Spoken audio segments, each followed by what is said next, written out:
चलो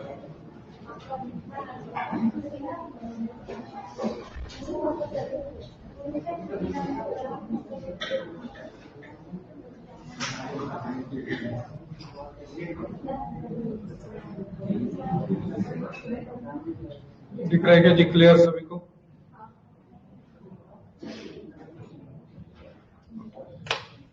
देखिए, कल हमने पूरा ध्यान मेरे तरफ, कल जो महानुभाव नहीं थे,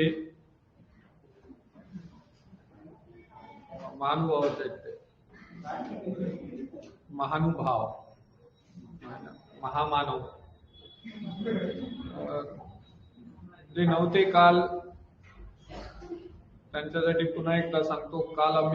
कल हमने इकोनॉमिक्स के 3rd चैप्टर को शुरुआत करी थी. जो 3rd चैप्टर का नाम है डिमांड एनालिसिस. मैंने कल डिमांड का मतलब बोला था, आपको पूरा ध्यान मेरे तरफ चाहूंगा. कल का थोड़ा सा रिवीजन कर लेते हैं. वैसे कल का लेक्चर आप अगर देखना चाहे तो ऐप में रिकॉर्डेड अवेलेबल है. मैं फिर से एक बार बोलता हूँ, एक बार शाम में एक 10-15 मिनट का टाइम निकाल कर वो लेक्चर देख लेते जाओ. सो एक बार आपका क्या हो जाएगा जी, रिवीजन हो जाएगा. देखिए, कल मैंने आपको बोला था डिजायर है ना, और डिमांड में का पहले हमने डिफरेंस देखा था. हमने बोला था कोई चीज चाहिए ऐसा लगना बोले तो डिजायर है, इट इज नॉट डिमांड. हम डिमांड कब बोलेंगे? व्हेन अ डिजायर और a desire which is backed by ability to pay and willingness to spend is known as demand, है ना. ऐसी इच्छा जिसको हम वो इच्छा को डिमांड में कन्वर्ट करने के लिए लगने वाला पैसा, और वो पैसा खर्चा करने की हमारी क्या होनी चाहिए जी, तैयारी होनी चाहिए. तो हम उसको क्या बोलेंगे? डिमांड बोलेंगे. ऐसा मैंने कल बोला था. उसके बाद कल हमने पढ़ा था, उसके बाद हमने बोला था डिमांड की second definition, it is that quantity which a buyer is ready to buy at different prices during specific time. उसको हमने डिमांड बोला था.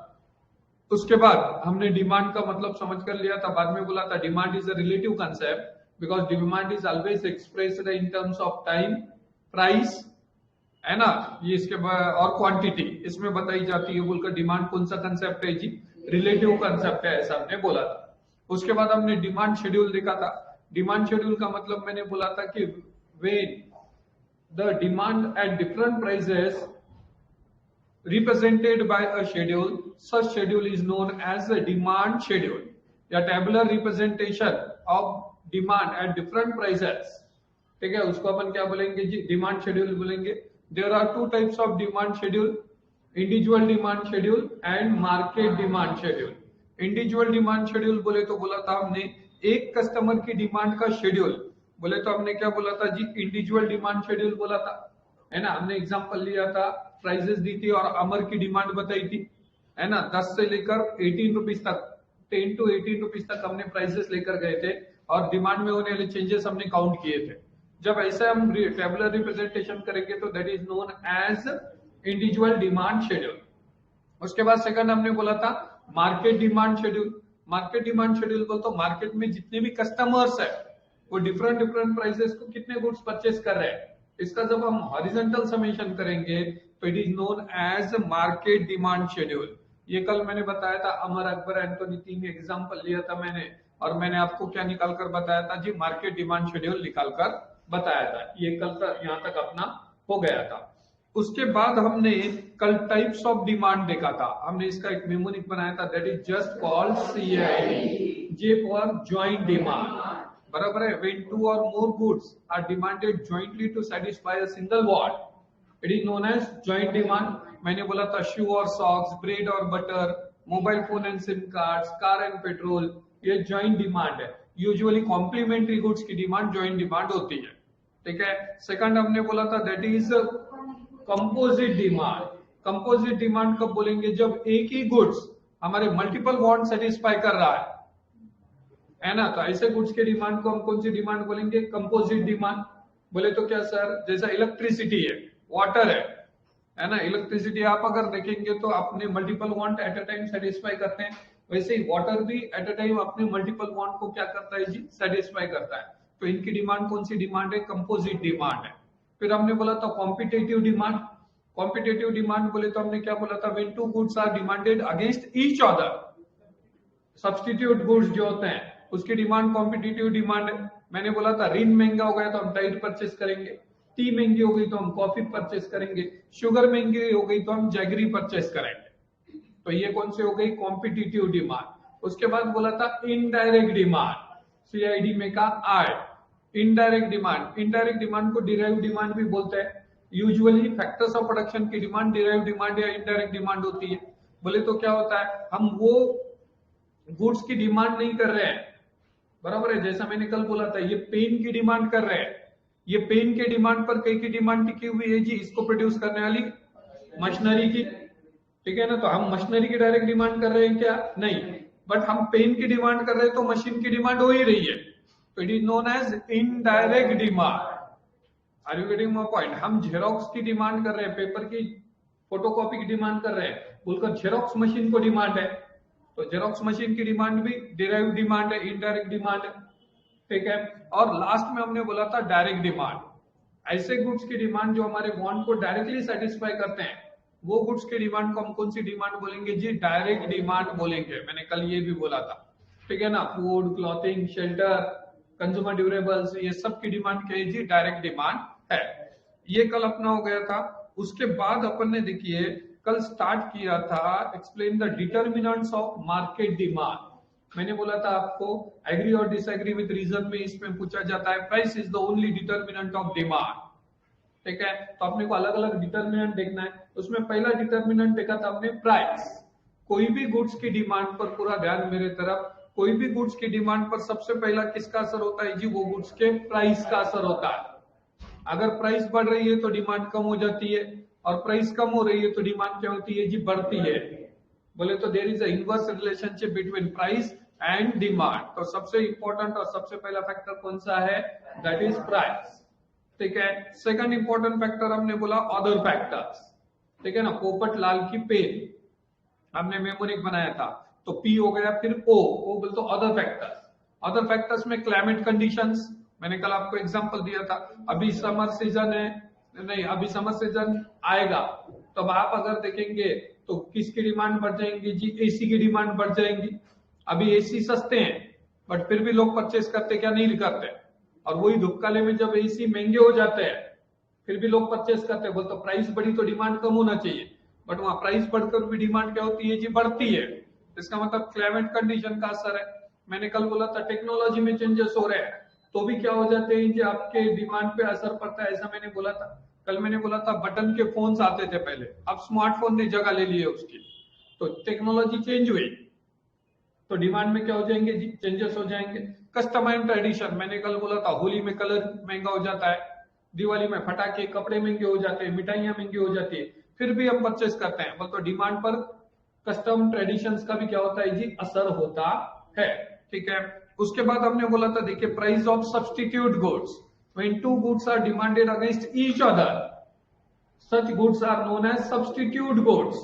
मैंने कल आपको बोला था टाइड और रिन, रिन महंगा अगर हो गया तो लोग टाइड परचेस करते, और रिन सस्ता हो गया तो जो कस्टमर टाइड के पास गए थे वो वापस किसके पास आ जाते जी, रिन के पास आ जाते।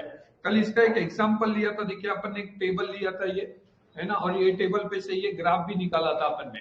मैंने आपको बोला था कि वहां पर कौन सी रिलेशनशिप है जी, पॉजिटिव रिलेशनशिप है, price and demand in competitive goods या सब्स्टिट्यूट गुड्स। उसके बाद मैंने बोला था आपको prices of complementary goods, when two goods are demanded jointly और कंबाइनली, ठीक है ना। तो ऐसे गुड्स की डिमांड को, ऐसे गुड्स को कौन से गुड्स बोलेंगे हम, कॉम्प्लीमेंट्री गुड्स बोलेंगे।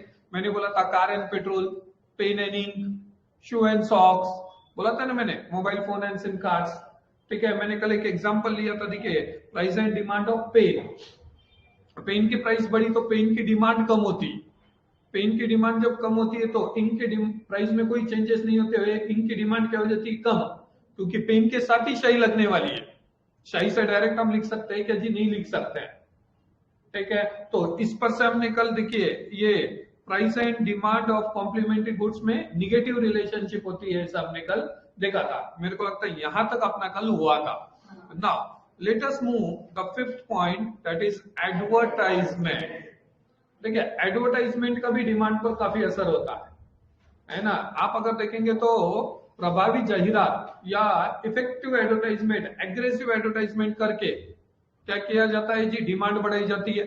वो चीजें महंगी होती हुए भी, एक्चुअल लॉ ऑफ डिमांड क्या बोलता है, प्राइस अप तो डिमांड डाउन होना चाहिए, बट एडवर्टाइजमेंट की वजह से हम वो चीजें महंगी होकर भी लेते हैं। ऐसे बहुत सारे टीवी पे एडवर्टाइजमेंट चलते हैं, है ना। वो एक लड़का छतरी लेके भागता रहता है, वो लड़की नीचे चॉकलेट के लिए भागते रहती है, कुछ तो भी वो ऐड है ना, कुछ तो भी ऐड है, सिल्क की या कहीं की तो बबली बिबली कुछ तो भी है, ठीक है।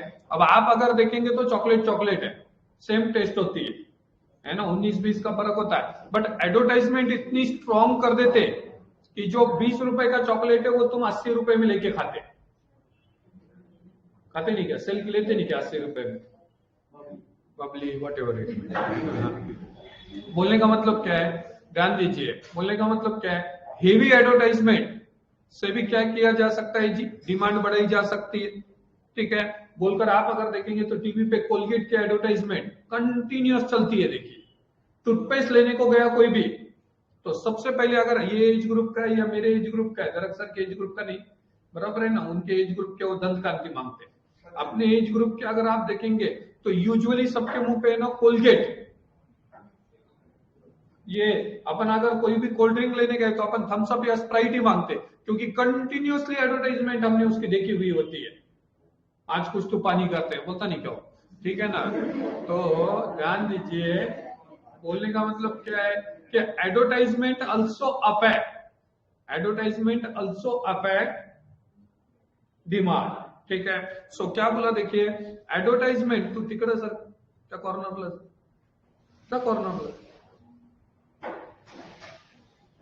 नवरा बायको सारखं जवळ जवळ बसत जाऊ नका, थोडं दूर दूर बसत जा। चला काय सांगितले पा, advertisement, sales promotion scheme, effective salesmanship tend to change the preferences of consumer and lead to demand for many products. For example, goods which are advertised powerfully or influentially on radio, television and newspaper etc. are demanded in greater quantities, ठीक है। आगे क्या बोला देखिए आप, test habits and fashion. अब test habits and fashion का भी असर होता है ना। फैशन का सबसे पहले एग्जांपल आप अगर देखेंगे तो पुराने जमाने में कुर्ता पैजामा डाला जाता था, नेहरू शर्ट और पैजामा। आज भी आप देखेंगे तो काफी सस्ता आता है, दरअसल डालते ना व्हाइट शर्ट, आज भी डाल के आए थे, ठीक है ना, ग्रीन कलर का। आज भी आप अगर देखेंगे तो वो कपड़े 1000 रुपए में पूरा ड्रेस हो जाता हो, ठीक है। फिर भी लेते हैं क्या जी हम, नहीं, हम क्या लेते हैं, जीन्स पैंट। जीन्स पैंट, एक पैंट लेने को गए अच्छे क्वालिटी की तो 1500-2000 के नीचे अच्छी जीन्स पैंट नहीं आती, 1000 रुपए मिनिमम लगते हैं। फिर भी आप अगर देखेंगे तो हम जीन्स की डिमांड कर रहे हैं, वो चीजों की, वो कपड़ों की डिमांड कर रहे हैं क्या, नहीं, हम ऑकेजनली वो कपड़े डालते हैं। बोले तो आप अगर देखेंगे तो डिमांड पे कई का असर है जी, फैशन का असर है। फैशन चेंज हुई तो डिमांड में क्या चेंज, डिमांड में चेंजेस देखने को मिलते हैं। जेंट्स के कपड़ों में कम देखने को मिलती, लेडीज के कपड़ों में बहुत देखने को मिलती है ना। उधर सीरियल में या पिक्चर में साड़ी चेंज हुई, इधर साड़ी का ट्रेंड ही चेंज होता, और उसके वजह से डिमांड में क्या हो जाता है जी, असर होता है, ठीक है। सेकंड क्या बोला देखिए, taste and habits of a consumer influence the demand for a commodity. If a consumer like to eat chocolate और consume tea, he will demand more of them. चाय है, बराबर है ना, चॉकलेट्स है। चाय आप अगर देखेंगे तो पहले 5 रुपए में आती थी, अब 10 रुपए में आ रही है, बट जिसको चाय पीने की तलब है, हैबिट है, वो लेते ही रहेगा, ठीक है। उसके बाद आप देखेंगे टोबैको प्रोडक्ट्स है, सिगारेट हो गया या लीकर हो गई, जिसको उसकी हैबिट है, वो कितने भी महंगी हो गई तो वो भी वो चीजें क्या करते रहेंगे जी, वो लेते ही रहेंगे, ऐसा बोला हुआ है। सो डिमांड पर हैबिट्स का भी क्या होता है जी, असर होता है, ठीक है। आगे क्या बोला देखिए, similarly when a new fashion hits the market, the consumer demands that particular type of commodity. If a commodity goes out fashion, then suddenly the demand for that product tend to fall, है ना। अगर fashion है suppose, तो वो चीजें वो time तक fashion में रहती, अब आपको एक सिंपल सा एग्जांपल देता, आपका फ्रेंडशिप डे आता, उस दिन वो फ्रेंडशिप बैंड ये वो होता रहता उसका चलन, 8 दिन पहले और 8 दिन बाद में, वो 8 दिन खत्म होने के बाद वो फ्रेंडशिप बैंड कहाँ गिरा है, किधर गया है, हम देखते तो भी क्या जी उसको नहीं, वो तो फैशन में चेंज हुआ तो भी डिमांड में क्या दिखता है जी, असर दिखता है बोलकर, taste habits and fashion also affect demand. उसके बाद क्या बोला देखिए, लेवल ऑफ टैक्सेशन, पूरा ध्यान मेरे तरफ, क्या बोला देखिए, high rates of taxes on goods and service would increase the price of goods और services, this in turn would result in decrease in demand for goods and service and vice versa, बोलकर देखिए नीचे वहां लिखा, tax बढ़े कि क्या बढ़ जाता है जी, प्राइस बढ़ती है, प्राइस बढ़ी की डिमांड क्या हो जाती है, कम हो जाती है, और टैक्स कम हुआ प्राइस भी कम हो जाती है और डिमांड क्या हो जाती है जी, बढ़ जाती है। समझ में आ रहा है क्या, are you getting my point? Next क्या बोला देखिए आपके पास, पॉपुलेशन। अब अपनी कंट्री वर्ल्ड की सेकंड लार्जेस्ट पॉपुलेटेड कंट्री है, बोलकर अपने यहाँ गुड्स की प्राइस बढ़कर भी डिमांड बढ़ी रही है। पेट्रोल आप अगर देखेंगे तो 60 रुपए था साल, 1.5 साल 2 साल पहले, वहां से डबल के करीब हो गया है पेट्रोल, फिर भी डिमांड कम हो रही है क्या जी, नहीं, क्योंकि हमारी पॉपुलेशन क्या है, बहुत ज्यादा है हमारी, ठीक है, तो अगर पॉपुलेशन बढ़ी तो डिमांड बढ़ती है, और पॉपुलेशन कम हुई तो डिमांड भी क्या हो जाएंगी जी, कम हो जाएंगी, बोलकर क्या बोला देखिए, larger the size of population greater will be the demand for the commodity and vice versa, symbolically population up demand up, उसको आप कीजिए, गलत हो गया है शायद वहां, इसको अप कर लीजिए, इसको डाउन कर लीजिए,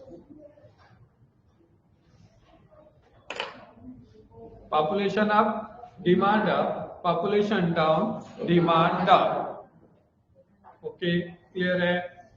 नेक्स्ट क्या बोला देखिए, अब एक्सपेक्टेशन अबाउट फ्यूचर प्राइसेस, पूरा ध्यान मेरे तरफ, पेंसिल में का ई है ना, अब एक्सपेक्टेशन अबाउट पेन में कहा, सॉरी ध्यान है कि नहीं देख रहा था, हाँ चलिए, तो देखिए फ्यूचर एक्सपेक्टेशन है, अगर प्राइस बढ़ने वाले हैं तो आज प्राइस बढ़कर भी हम परचेस करते हैं।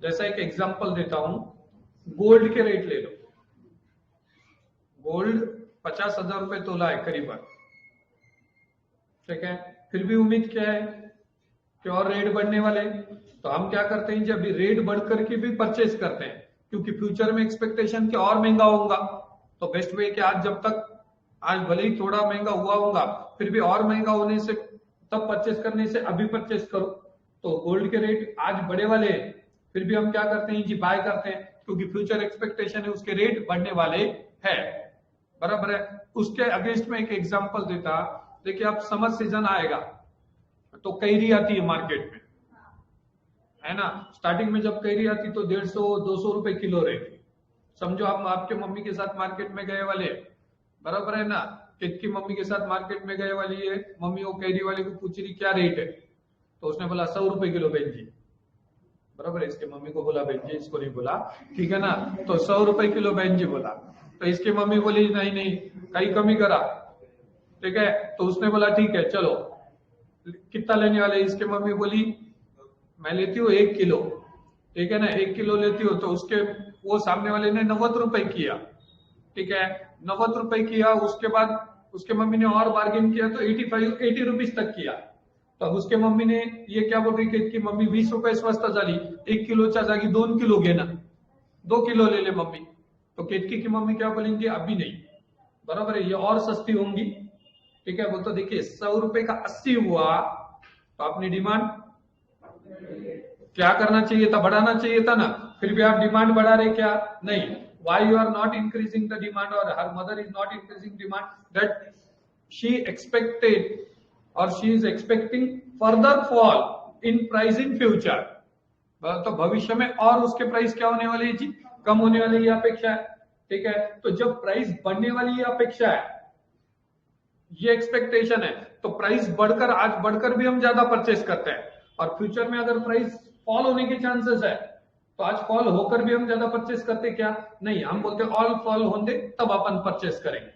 ठीक है, सो क्या बोला देखिए, if there is a future expectation about rise in price, then at present demand rises.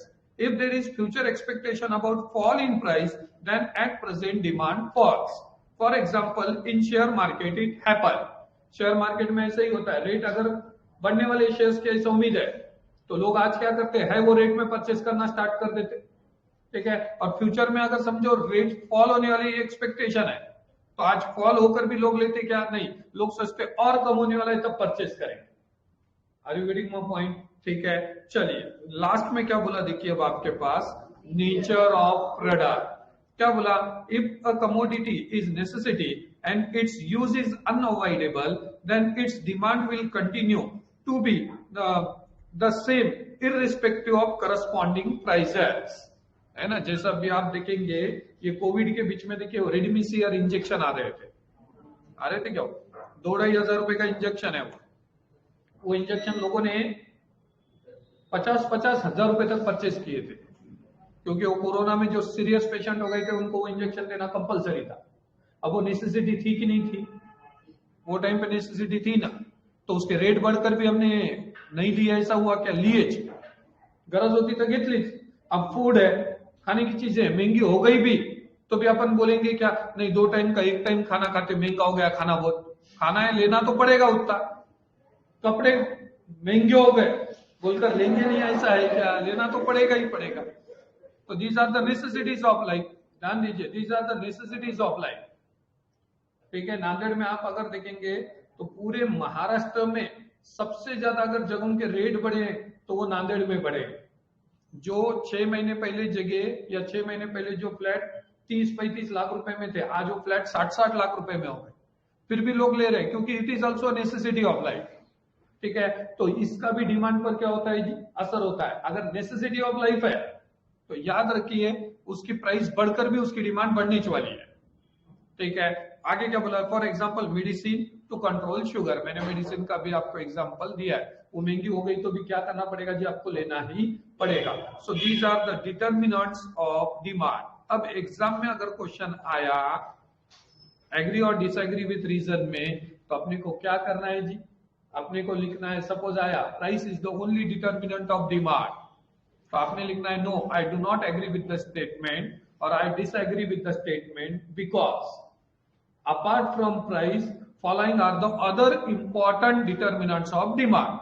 और ये जो कितने डिटर्मिनेंट दिए देखिए आपके पास 10 डिटर्मिनेंट दिए, इसमें से 4-5 डिटर्मिनेंट अच्छे से लिख देना, बराबर है, और बाकी के फिर apart from above determinant following are the other determinants, और वो एक एक लाइन में फिर बाकी के लिख देने। आप समझ में, सिर्फ हेडिंग लिख कर आओ मत, मार्क मिलेंगे नहीं, आपको उसमें एक्सप्लेनेशन लिखना पड़ेगा। और जैसा मैंने ये दिए हैं, ये जो दिए हैं, ऐसा अगर आप याद करोगे तो आपको याद करने को क्या हो जाएगा जी? वो इजी हो जाएगा। क्लियर है सभी को? ठीक है, तो एक बार इसके मेमोनिक पढ़ लेते हैं। देखिए, हाँ चलिए एक एक बार बोलिए। P for O for P for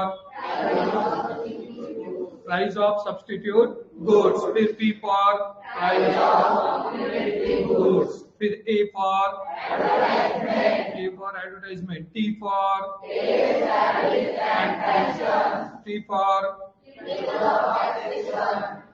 है ना पॉलिसी ऑफ टैक्स, क्या level of taxation, okay. P for E for N for, समझ में आ गया क्या? इस हिसाब से अपने को याद रखने का है, पोपटलाल को याद रखने का है। ठीक है, हाँ चलिए अब नीचे बोला देखिए, explain the law of demand and right it's assumptions. लिखिए ए,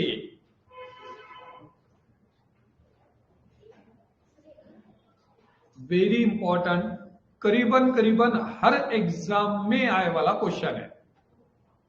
एवरी एग्जामिनेशन 8 मार्क के लिए क्वेश्चन पूछा जाता है, 8 मार्क्स। लिखिए, या तो असम्पशन पूछेगा या तो एक्सेप्शंस पूछेगा।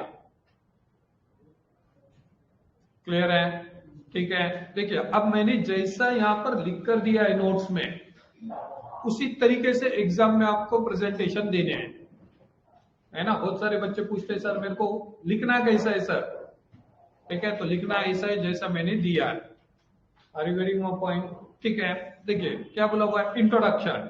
The law of demand is given by famous economics Professor Alfred Marshall for first time in his book Principle of Economics in 1890. The law explains the functional relationship between price and quantity demanded. This is the introductory part of that law or that question. ठीक है, now statement of the law. According to Professor Alfred Marshall, other things being equal, higher the price of the commodity, smaller is the quantity demanded, and lower the price of commodity, larger is the quantity demanded. अगर price कम है तो ज्यादा purchase करेंगे, और अगर price ज्यादा है तो कम परचेस करेंगे। ठीक है, सिंपली क्या बोला देखिए, higher the price of the commodity, smaller the quantity demanded, and lower the price of commodity, larger the quantity demanded. ठीक है, नीचे क्या बोला in simple words, when other things remaining the same. अब ये क्या है देखिए, ये बहुत इंपॉर्टेंट है,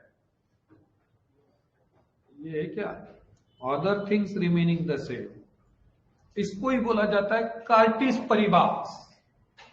कार्टिस परिभाष, कार्टिस परिभाष का मतलब है अदर थिंग्स बीइंग इक्वल। बोले तो क्या क्या कांस्टेंट होना चाहिए, ऊपर जो 10 पड़े, क्या अभी पड़े क्या 10, उसमें से सिर्फ प्राइस ही चेंज होना चाहिए, बाकी इनकम कांस्टेंट होना चाहिए, एडवर्टाइजमेंट कांस्टेंट होना चाहिए, taste habits and preferences constant होना चाहिए, prices of complementary and substitute goods constant होना चाहिए, एक्सपेक्टेशन कांस्टेंट होना चाहिए। समझ में आ रहा है क्या? सिर्फ कहीं में चेंजेस आना चाहिए, प्राइस में चेंजेस आना चाहिए। समझ में आ गया क्या?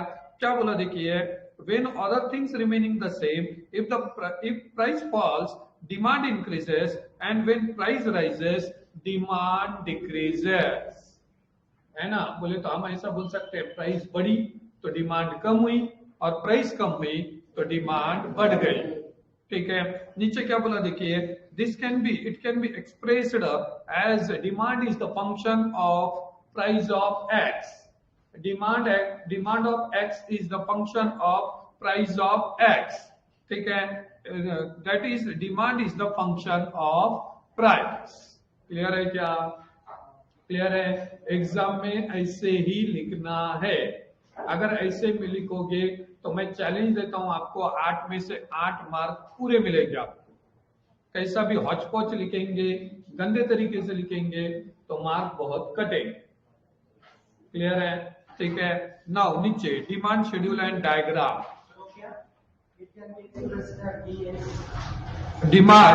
Demand of X is the function of price of x. ये है ना, ये देखिए dx का लिख लीजिए, dx का मतलब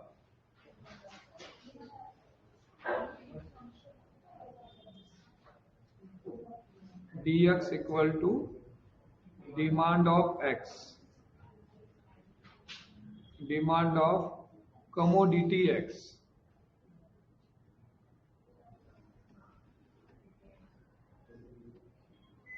एंड px बोले तो प्राइस ऑफ,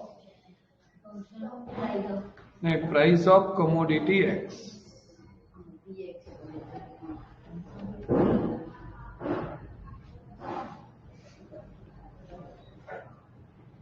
समझ में आ गया क्या? बोल तो डिमांड इकाई का फंक्शन है जी, प्राइस का फंक्शन है, क्योंकि प्राइस के वजह से ही डिमांड में चेंजेस आ रहे हैं। Other things remaining the same या कांस्टेंट हमने ऐसा बोला हुआ है। ठीक है, नाउ नीचे लॉ ऑफ डिमांड। अब देखिए demand schedule and diagram.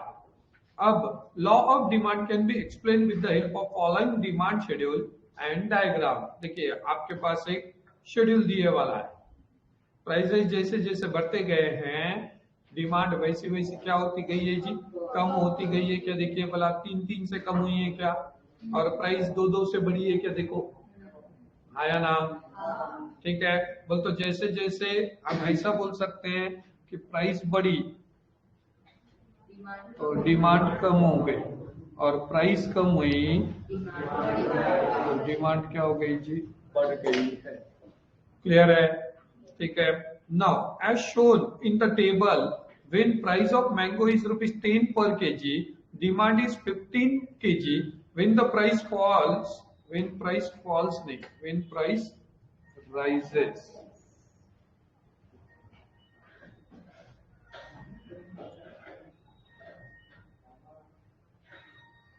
when price rises demand falls, उल्टा हो गया। Similarly, at price 18, demand for mango is 18 kg, 3 kg. Thus shows inverse relationship between price and demand. कौन सी relationship है? देखिए inverse relationship है। inverse बोल तो उल्टा, opposite relationship है। एक बढ़ रहा है तो दूसरा कम हो रहा है, दूसरा बढ़ रहा है तो ये कम हो रहा है। ठीक है। नाउ अब अपने को यहाँ पर निकालना है उसकी डायग्राम। चलिए लीजिए, पहले देख लीजिए। Don't do rush.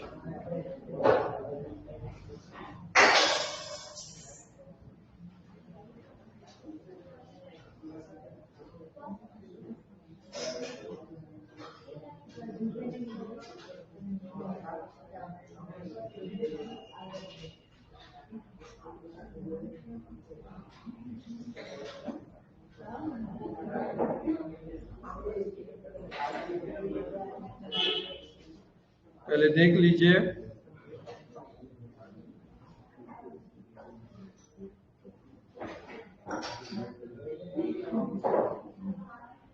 कितने प्राइसेस है जी? 6 प्राइसेस है क्या?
This is price.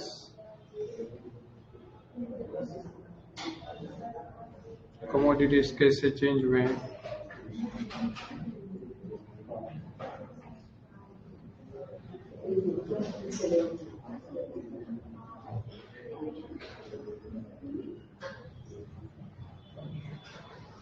एग्जैक्ट माप आने चाहिए।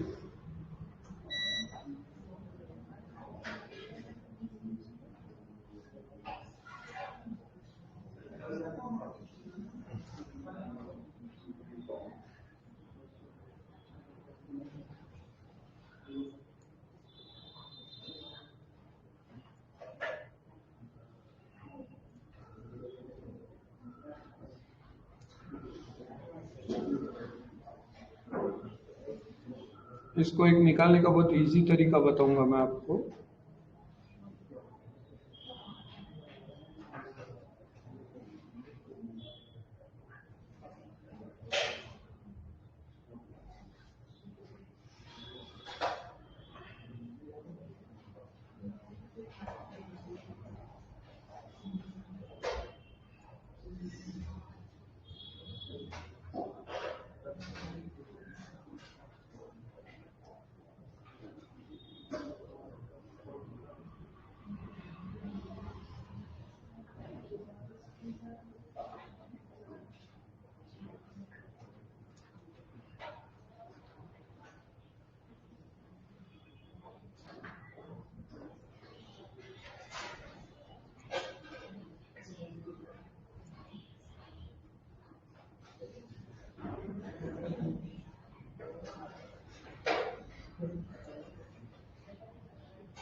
जैसे डिमांड का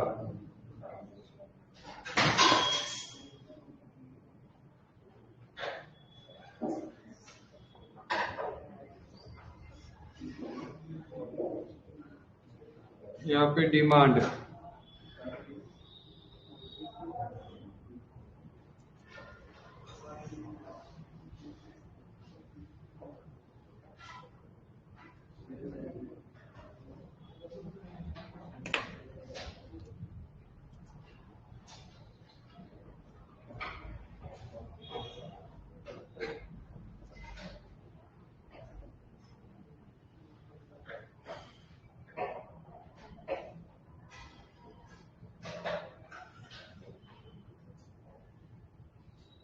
सीधी ऐसी है ना, पहले क्या करना, y एक्सिस x एक्सिस निकालना, एक लाइन सीधी ऐसी खींचना और वो लाइन पे से ना मार्क दोनों तरफ करते जाना, मैच कर देना, कम जमता ना वैसे भी करें। देखो आपके मर्जी जैसा करना चाहना।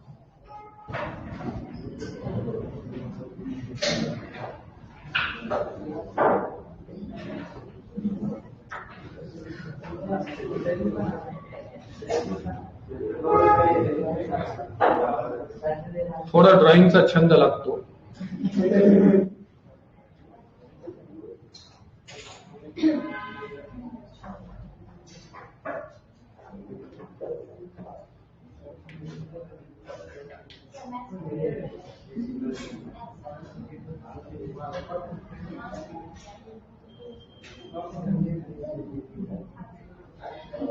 हो गया?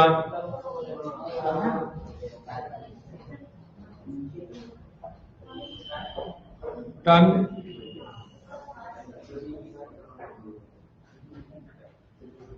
चलिए बाकी का फिर वीडियो देखकर निकाल दो।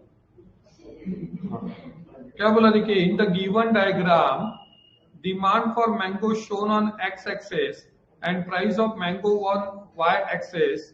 DD is the demand curve which slopes downward from left to right. Underline कीजिए, demand curve slopes downward from left to right. In other words, its slope is negative because inverse relationship between price and demand, है ना। Inverse relationship क्यों है, negative क्यों है कर, negative क्यों है कर, क्योंकि एक बढ़ रहा है तो दूसरा कम हो रहा है। अगर दोनों बढ़ रहे होते तो पॉजिटिव होता। ये कर निगेटिव है, ये कर निगेटिव है बोलते ये नीचे आ रहा है, देखिए, are you getting my point, ये नीचे आ रहा है तो it is a negative slope curve. Okay, why it is negative slope curve, because of inverse relationship between demand and price. Clear हो गया, क्लियर है सभी को। एग्जाम में इतना आपको अगर आप बताओगे तो यू विल स्कोर 4 मार्क्स, यहां तक 4 मार्क कंप्लीट हो गए अपने, ठीक है। अब आइए, अब पढ़ते हैं, देखिए assumptions of the law of demand. Law of demand के अजम्पशंस क्या है।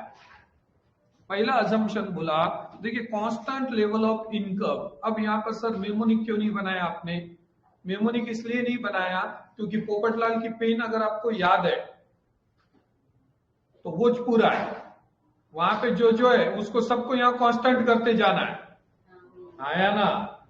देखो ना तुम, साइज ऑफ पॉपुलेशन चेंज नहीं होना, उधर था क्या पॉपुलेशन, ठीक है। फिर price of substitute should remain same, उधर है क्या price of substitute, price of complement, 2 P थे ना, बोलकर यहाँ मेमोनिक बनाने की जरूरत है क्या।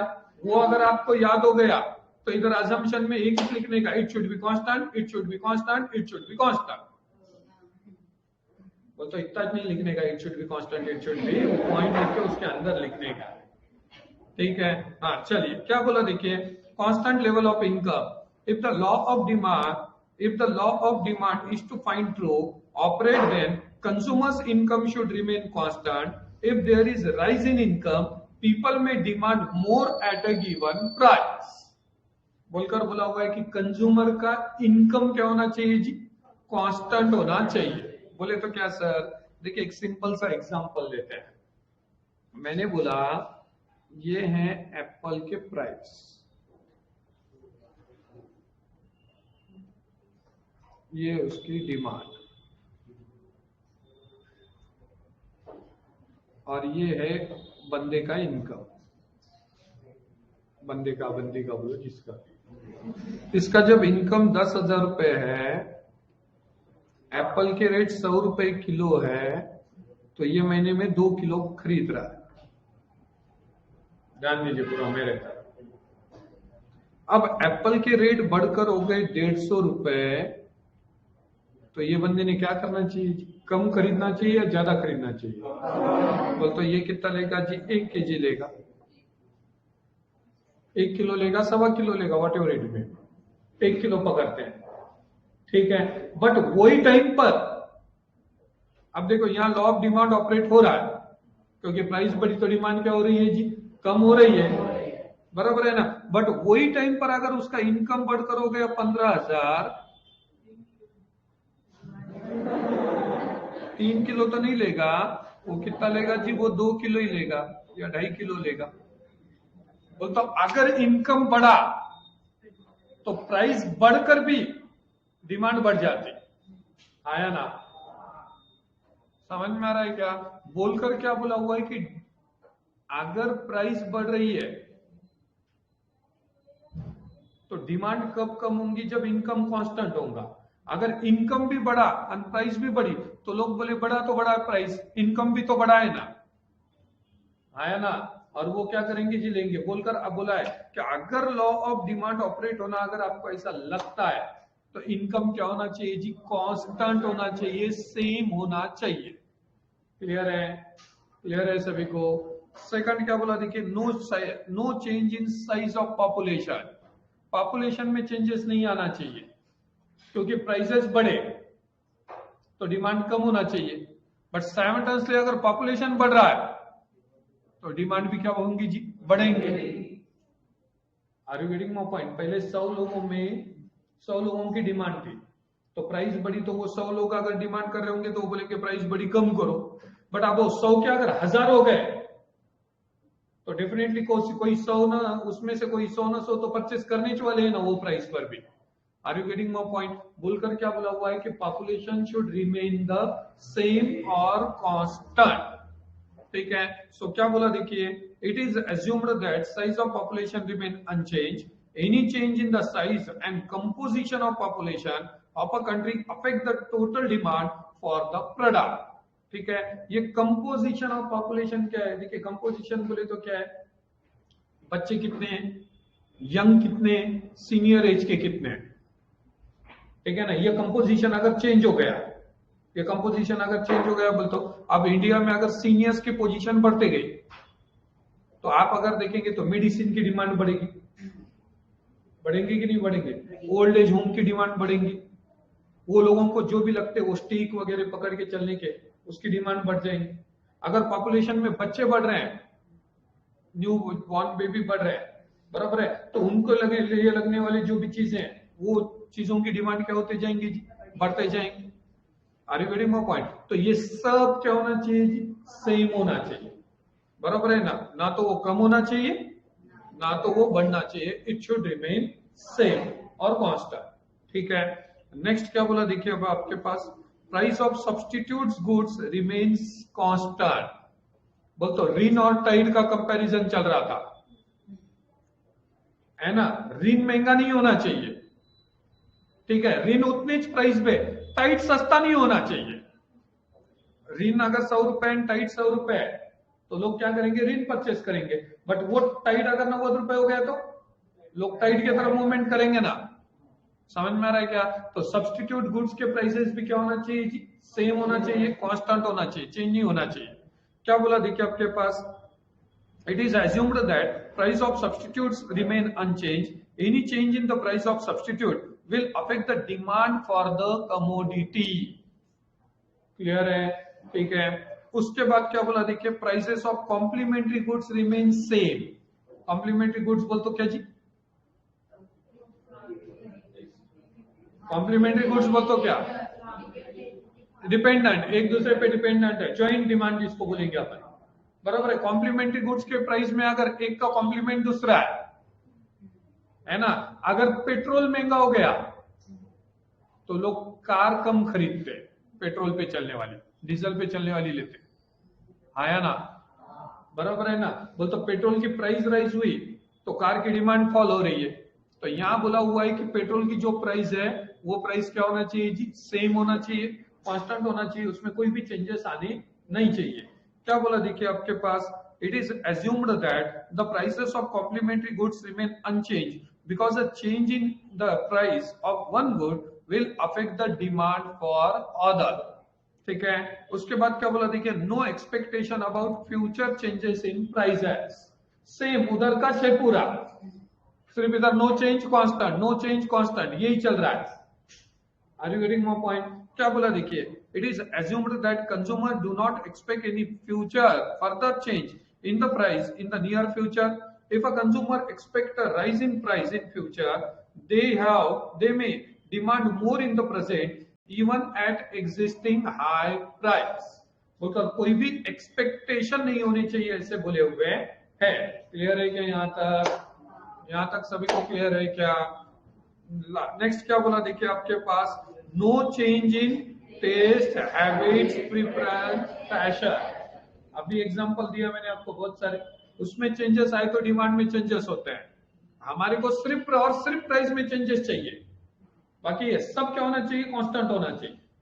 ठीक है, सो क्या बोला देखिए, it is assumed that consumer taste, habit, preferences, passion, etc should remain unchanged, any change in these factors will lead to change in demand। और लास्ट में बोला no change in taxation policy, वहां देखा था क्या, लेवल ऑफ टैक्सेशन। ठीक है, taxation policy of government has a great impact on demand for various goods and services, therefore it is assumed that there is no change in policy of taxation declared by the government। बराबर है, उसमें भी कोई भी changes नहीं आने चाहिए। बोल तो यहाँ पर भी अपने को पोपटलाल की पेनी याद रखने का है, बराबर है ना, सिर्फ अपने को क्या लगाना है, नो चेंज या इट शुड रिमेन कांस्टेंट, इतना ही अपने को लगाना है। क्लियर हो गया क्या, यहां तक किसी को कोई दिक्कत, कोई डाउट। अब कल अपने एक्सेप्शन हो जाएंगे डाउनवर्ड स्लोपिंग डिमांड करके। कल क्या वार है, बुधवार। गुरुवार के दिन ये चैप्टर अपना खत्म हो जाएगा। बराबर है। ये चैप्टर इसके बाद हम इलास्टिसिटी ऑफ डिमांड ये चैप्टर देखेंगे और वहां पर हम इको को ब्रेक देंगे। Then we will start second real practice. ठीक है ना? यस भी स्टार्ट करेंगे। हाँ, ये और इसके बाद का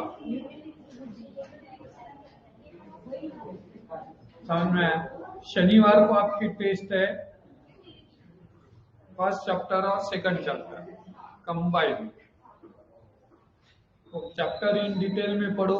मैं ऑब्जेक्टिव कहीं से भी निकाल रहा हूं, बुक के पीछे के ऑब्जेक्टिव के भरोसे पे मत बैठो। समझ में आ गया क्या? You suppose to prepare yourself. ठीक है। इसके ये परसों के दिन आपके यहाँ साथ अपना क्या है, परसों के दिन गुरुवार है ना? हाँ, फ्राइडे के दिन इसका अपन लिख कर लेंगे। लिखना है ना अपने को राइटिंग प्रैक्टिस भी साथ ही साथ करना है। ठीक है, चलो, थैंक यू।